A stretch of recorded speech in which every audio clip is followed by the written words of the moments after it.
The next member of the herpes virus family is CMV, which stands for cytomegalovirus. The syllables of megalo remind us of the megalo prices you find at a supermarket, which is why it's the setting for our next video. So let's talk about some general characteristics of the virus. Remind me, what type of genetic material is found in CMV? Good, DNA, which you can tell by the blue tones of the store. And since host cell DNA is found inside the nucleus, DNA viruses replicate inside the nucleuses too. Now remember that CMV is part of the herpes virus family, so we'll draw this Hermes messenger on the back shelf here. The herpes viruses all share something in common, and CMV is no exception. This commonality is represented by the sleeping man over here. That's right, they remain latent in cells. Specifically, CMV is latent in mononuclear cells, which, if you break it down, just means white blood cells with one nucleus, which includes cells like lymphocytes, monocytes, and macrophages. Our symbols for these lymphocytes are archers and knights for B and T cells, respectively. Notice we also have a castle down here with some bars that look like cages to represent macrophages. So again, CMV can be latent in B and T cell lymphocytes and macrophages, all of which are known as mononuclear leukocytes. The virus can be reactivated when a person becomes immunosuppressed, represented by this old woman waking this man up with her cane. The cane, of course, represents immunosuppression, and she's using it to wake up the latent sleeping man. We'll go into more about immunosuppression later. CMV can be transmitted in a number of different ways, including blood, sexual contact, breast milk, saliva, and urine. So if you can think of it, it can be transmitted in it. But also notice what we're drawing here. Yep, these are torches. So what do you think this stands for? That's right, it's a torch infection. So I'm going to run through those again because too much practice can't hurt. That's toxoplasmosis, rubella, CMV, HIV, herpes, syphilis, and also VZV and parvo. So let's talk about congenital CMV. It's actually the most common fetal viral infection. So first, let's take a look at this little guy here, who had accidentally driven into this blueberry muffin display. Why blueberry muffins? Well, the rash associated with CMV is often described as a blueberry muffin rash. This is because it can cause thrombocytopenia, which presents clinically with a petechial rash. This is the same rash seen in congenital rubella.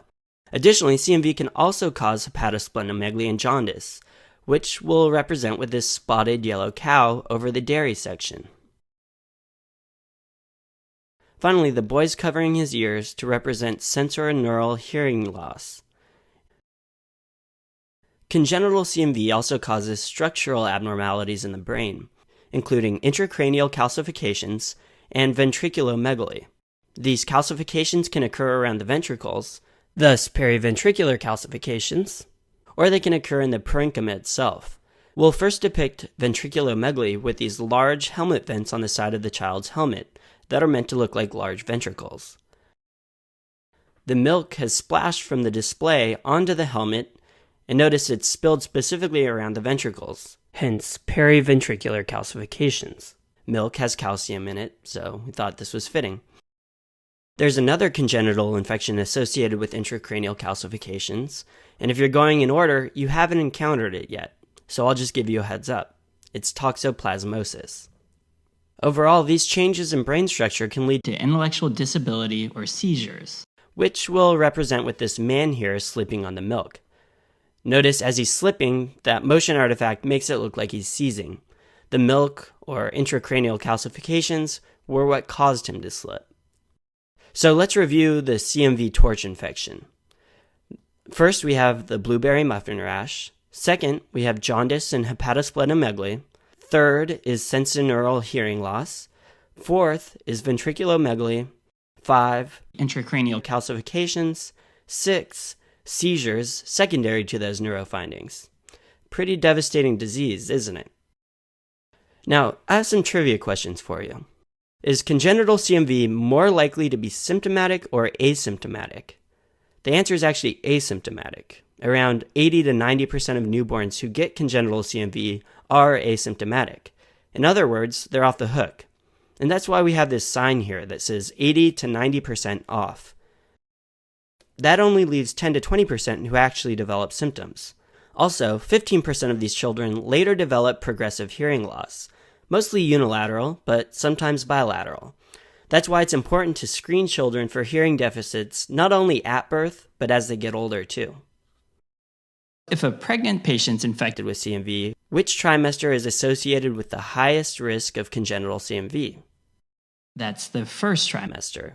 There's yet another presentation of CMV transmitted in utero, and that's hydrops fetalis. Hydrops fetalis is basically heart failure leading to severe edema with fluid accumulation in multiple compartments. It most often leads to spontaneous abortion.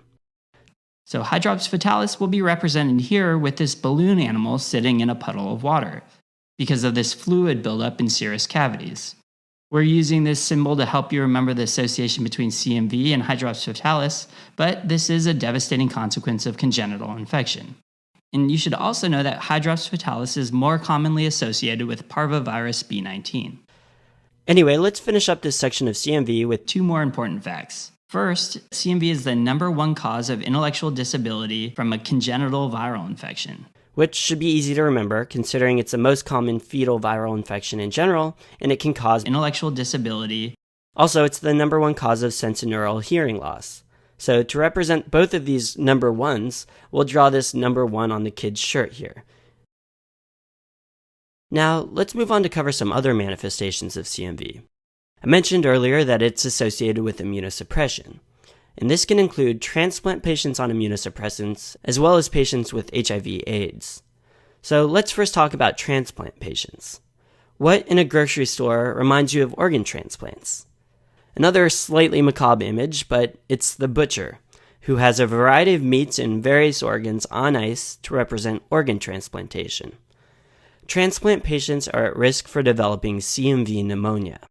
So let's add a butcher here, coughing, with stains on his aprons in the shape of lungs to represent CMV pneumonia. To detect CMV in transplant patients, you can perform a Buffy coat culture. The Buffy coat is part of the blood that contains white blood cells and platelets, and you can incubate these cells with fluorescent anti-CMV antibodies and detect the presence of the virus. Alright, let's shift focus to another group of immunosuppressed patients, patients with AIDS. We'll represent the CMV infections that can be present in patients with AIDS around this cashier here, who's an old man with a cane. Patients with AIDS are especially at risk when their CD4 count drops below 50.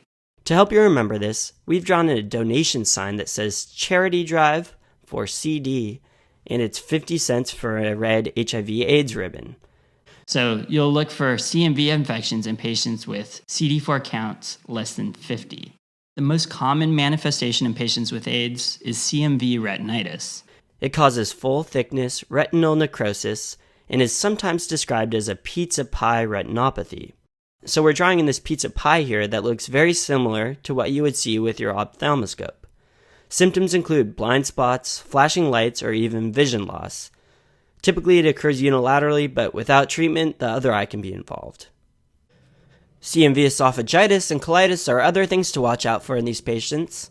Let's make the conveyor belt here look like an esophagus with some linear-looking ulcerations. It's important to be able to distinguish CMV esophagitis from herpes esophagitis, and the descriptive difference between the two is that CMV is usually singular, deep, and linear, whereas herpes is usually multiple and shallow.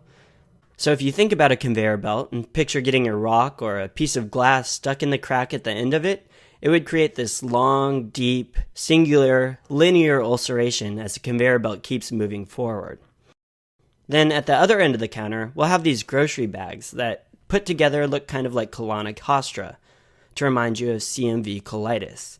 The red dots with tears are meant to look like ulcerations in the colonic walls. An interesting thing about CMV is that when it infects cells, you'll find owl's eye inclusions. This is definitely another buzzword, though it's not necessarily specific for CMV, but it could help you narrow down the choices. This will be represented by this character on Owl-O cereal boxes in this man's basket here.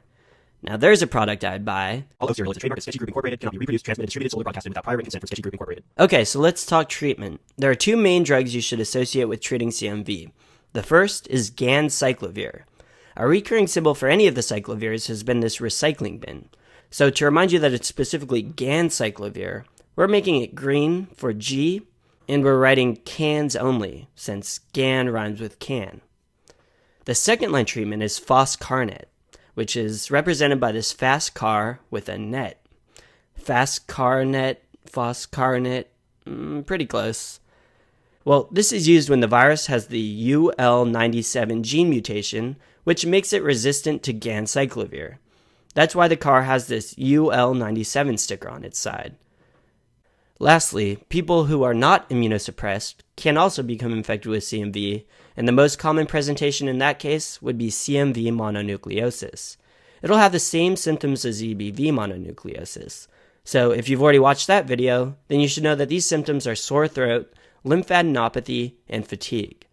So take a look at this child's mom. She's screaming at the poor kid, and you can see the back of her throat is red, which is meant to look like it's inflamed for sore throat. So since it looks so much like mono, what's a quick way to tell a difference? Well, if we ran a monospot test on a pharyngeal swab, it would be negative. So to remind you of this test, we have the mom carrying a no-mo spot detergent for negative monospot. Overall, CMV is quite an interesting virus. From deafness to esophagitis to pneumonia, it can manifest itself in so many different ways. Well, after all that review, you may be a bit hungry. So make your way to your local Megalo market and pick up some Sketchy Micro Al-O cereals. Coming to a store near you.